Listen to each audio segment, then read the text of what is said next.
السلام علیکم ورحمۃ اللہ وبرکاتہ۔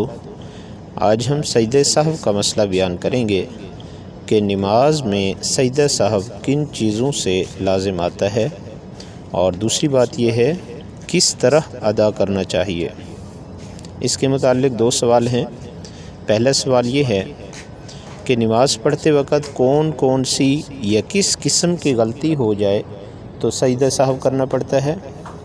دوسرا سوال یہ ہے کہ سجدہ سہو ادا کرنے کے لیے اتحیات کے بعد سلام پھیرنا پڑتا ہے یا درود شریف کے بعد یا دعا کے بعد۔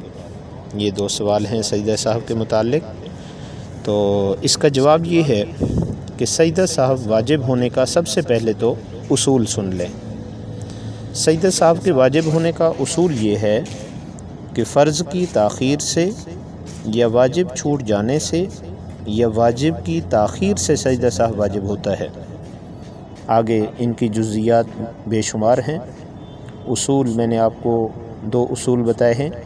ایک تو یہ ہے کہ فرض کی تاخیر سے یا واجب چھوٹ جانے سے یا واجب کی تاخیر سے سجدہ سہو واجب ہوتا ہے، اور آگے ان اصول کی جزیات بے شمار ہیں۔ تو اب سجدہ سہو ادا کرنے کا طریقہ کیا ہے؟ اگر ہم سے نماز میں غلطی ہو جائے تو اس غلطی کا ہم ازالہ کیسے کریں گے؟